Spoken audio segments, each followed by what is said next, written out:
In this video, I'll show you how to solve the ALEKS problem called predicting the relative length and energy of chemical bonds. In this problem, you're going to be given 3 bonds. You're asked to rank them in terms of their relative length and their relative energy. There are 2 versions of this problem. In one version of the problem, all of the bonds are going to be the same type, meaning that they're all going to be single bonds, or they're all going to be double or triple bonds, and they're going to vary by having different atoms attached to the bonds.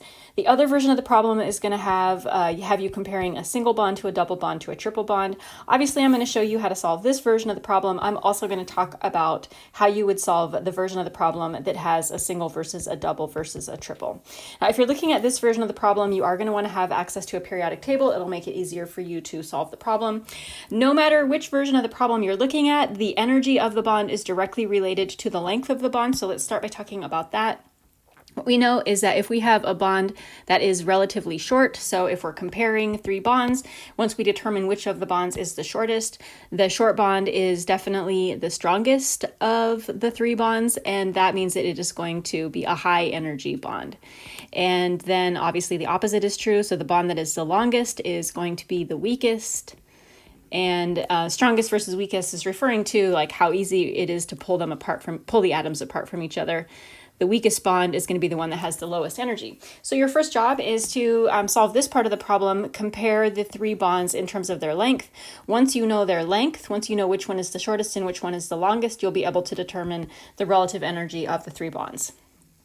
So if you are looking at this version of the problem where all of the bonds are the same type, meaning that you have all single bonds or all double bonds or all triple bonds, what you're going to notice in those 3 bonds is that one atom is exactly the same in all 3 bonds. So for me, I have a hydrogen atom in all 3 of my bonds. The other atom is going to be different in those 3 bonds, and that atom, that different atom, is the one that we need to focus on when we're trying to determine the relative length of these 3 bonds. Now, what we know is that in a bond, the larger an atom is, so the large atom, because of its big size, that is going to result in the bond being longer. So a large atom is going to create a long bond. And to determine the relative size of atoms, we're going to go to the periodic table. Now, all of these atoms are going to be pretty easy to predict in terms of their size because all the versions of ALEKS that I looked at, all of the atoms that we were comparing were all in the same column. So for me, I have a bromine in one of my bonds, I have a chlorine in my other bond, and I have a fluorine in the other bond. And what we know about atoms that are in the same column on the periodic table is that they get larger as you go down. So the smaller atoms are on the top and the big atoms are down on the bottom, which means that my bromine, because it's the largest atom, that is also going to be the one that has the longest bond. And my fluorine, because it is the smallest atom, that's going to be the one that has the shortest bond. And ALEKS uses some numbers on this. It says that shortest gives that a 3, and the longest bond, it gives that a 1. So the one in the middle is a 2.